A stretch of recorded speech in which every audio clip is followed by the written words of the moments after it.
अस्सलाम वालेकुम क्लास। अब हम स्टार्ट करते हैं अपना सिंपल हार्मोनिक मोशन का जो टॉपिक है।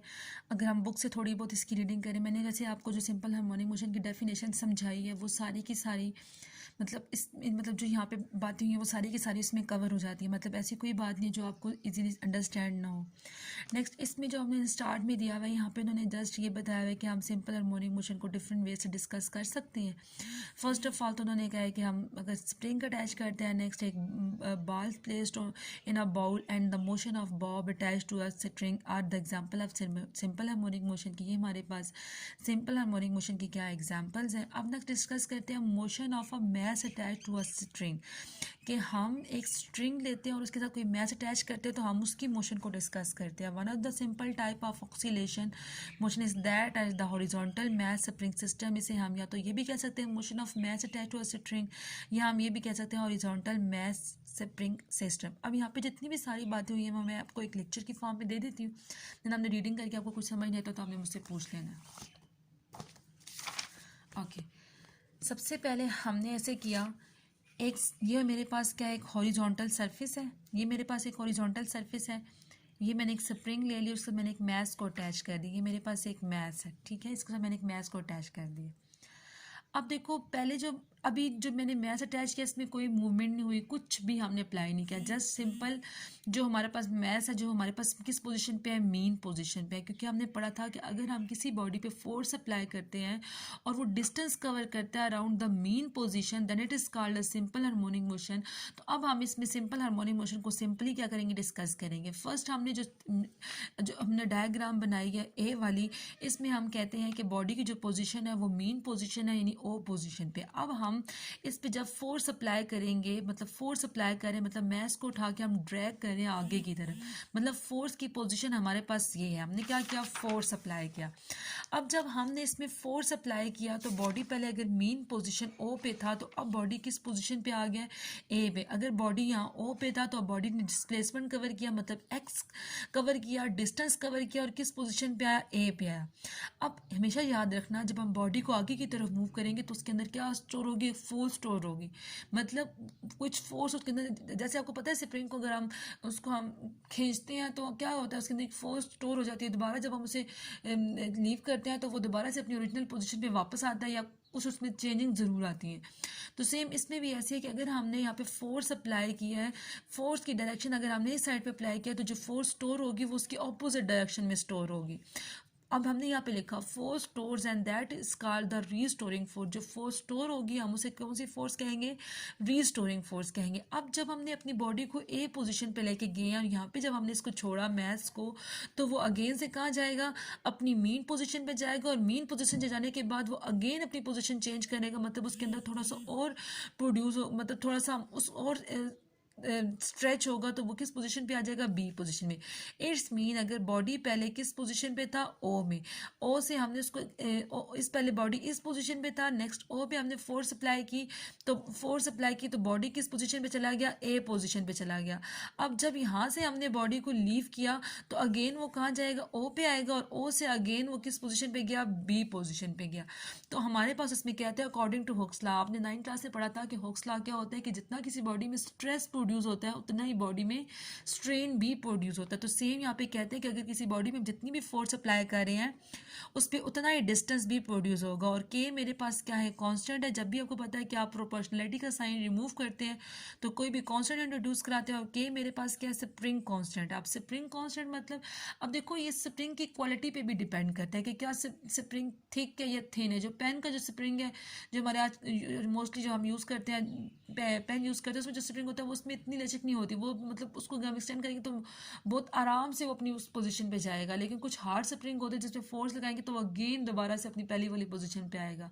इसलिए जो के है वो मेरे पास क्या है, स्प्रिंग कॉन्स्टेंट है, और ये डिपेंड किस पे कर होता है, जो मटीरियल ऑफ स्प्रिंग पे डिपेंड कर होता है कि हमारा स्प्रिंग थिक है कि थिन है। नेक्स्ट अगर हम नेगेटिव साइन की बात करते हैं तो हमने नेगेटिव साइन क्यों लगाया, देखो जो हमारे पास फोर्स अप्लाई कर रहे हैं उसकी जो डायरेक्शन है वो हमेशा जो मैथ से क्या होगी, ऑपोजिट डायरेक्शन पे होगी। देखो यहाँ पे किया मैथ ने क्या किया, पीछे की मतलब मैथ अगर आगे लेके गया तो फोर्स पीछे की तरफ स्टोर हुई है, मतलब जो डायरेक्शन ऑफ फोर्स है वो हमेशा ऑपोजिट होगी किससे, उसकी मैथ से। तो यहाँ पर नेगेटिव साइन हमारा ये शो कर रहा है। नेक्स्ट अगर हम इसमें थोड़ा सा और डिस्कस करते हैं कि अगर हमने स्प्रिंग अटैच किया, पहले ओ पोजीशन पे था, ओ पोजीशन से किस पे गया, ए, जब ओ से ए पोजीशन पे गया, देखो उसमें फोर्स स्टोर होती है ना, फॉर एग्जाम्पल उसमें जितनी भी फोर्स स्टोर है वो कितनी न्यूटन की है, 15 न्यूटन की। और बॉडी अगेन किधर मूव करेगा, फर्स्ट मीन पोजीशन में। जब आपसे हम इस मैथ को लीव करेंगे तो बॉडी किस पोजीशन पे आएगा, मीन पोजीशन में। जब बॉडी मीन पोजीशन पे आएगा अब फोर्स डिक्रीज होना शुरू हो जाएगी, मीन पोजीशन पे आके फोर्स क्या हो जाएगी, जीरो, क्योंकि मीन पोजीशन है ना, कुछ सेकंड्स के लिए वहाँ रुकेगा तो फोर्स क्या होगी, जीरो। जैसे हम बॉल को अगर हम ऊपर थ्रो करते हैं तो अगर कभी आपने देखा हो कि वो एक पोजीशन पे जाके कुछ सेकंड्स के लिए रुकता है फिर अगेन नीचे आता है, तो जो वो कुछ सेकंड्स के लिए वहाँ पे रुकता है तो वहाँ पे जो उसकी फोर्स होती है वो जीरो हो जाती है।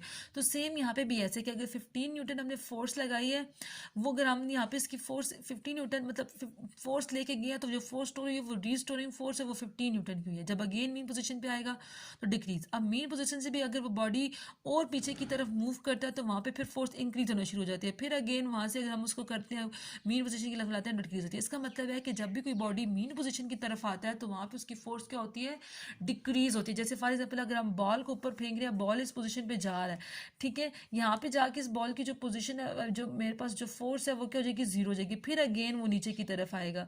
इसका क्या मतलब है, पहले उसमें फोर्स इंक्रीज हुई, यहाँ पे जाके उसका क्या हो गया, जीरो, एंड देन अगेन फिर वो नीचे की तरफ आएगा तो फोर्स करना चाहिए कि इंक्रीज होना शुरू हो जाएगी। अब यहाँ तक तो हमने फर्स्ट उन्होंने जो डिस्कस किया वो हुक्स लॉ में डिस्कस किया। अब हम डिस्कस करेंगे उसको न्यूटन में। न्यूटन ने भी कहा कि अगर किसी बॉडी में फोर्स अप्लाई करते हैं तो क्या होता है, एक्सेलरेशन प्रोड्यूस होता है। और मैथ्स में तो मेरे पास कांस्टेंट है।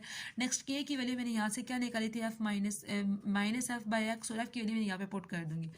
अब देखो के भी मेरे पास स्प्रिंग कांस्टेंट है और maths through out the system तो कांस्टेंट ही रहेगा ना, मैथ्स में तो कोई चेंज है। अगर मैथ्स हमने 10 ग्राम का लिया है तो वो मैथ्स तो हर जगह सेम जाएगा, मैथ्स के अंदर कोई चेंज नहीं आ रहा ना, जस्ट चेंजिंग इसमें आ रही है, स्प्रिंग में आ रही है। तो के और एम मेरे पास दोनों क्या कांस्टेंट है, और इसका मतलब है कि अगर किसी बॉडी में डिस्टेंस प्रोड्यूस होता है तो एक्सेलरेशन भी प्रोड्यूस होगा। यहाँ तक हमने अपना डिस्कस कर लिया अकॉर्डिंग टू न्यूटन लॉ। अब हम अपनी बुक से देखते हैं कि बुक में क्या कह रहे हैं। अच्छा जी, बुक में कहते हैं it means that the acceleration of mass attach to a string is directly proportional to the displacement from the mean position, की जो हमारे पास एक्सेलरेशन प्रोड्यूस हो रहा है अगर हमने जो मास अटैच किया हुआ स्ट्रिंग के साथ तो हमेशा क्या directly proportional to the displacement from the mean position. Hence the horizontal motion of mass spring system is example of a simple harmonic motion, क्योंकि वो अगेन अपनी मीन पोजीशन के गिर्द मूव करता रहेगा।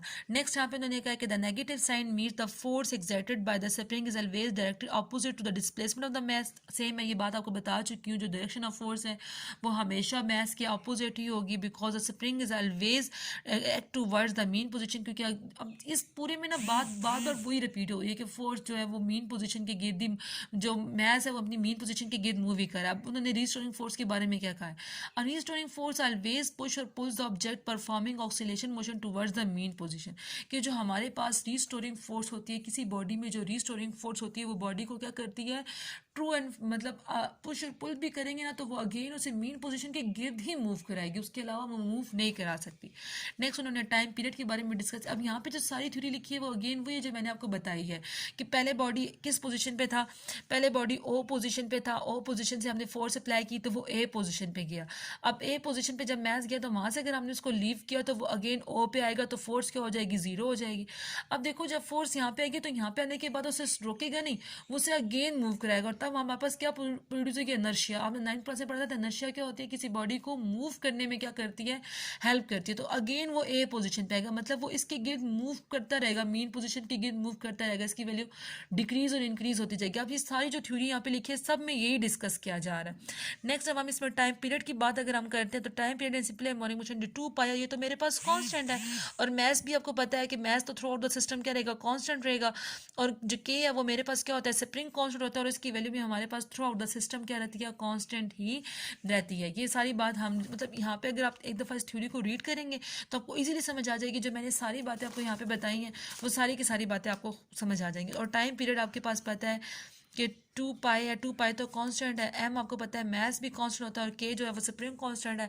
और स्प्रिंग कांस्टेंट क्या होता है, वो उस बॉडी की मटेरियल पे क्या कर रहा होता है, डिपेंड कर रहा होता है। आज का आपका जो लेक्चर था वो यही था कि आपने सिंपल हार्मोनिक मोशन में जो आपकी जो फर्स्ट एग्जांपल पढ़ी वो मैस अटैच्ड विद स्प्रिंग है, इसको आपने थॉरली रीड करना, और अगर आपको कोई मसला है तो आप लोगों ने मुझसे डिस्कस कर लेना, ठीक है।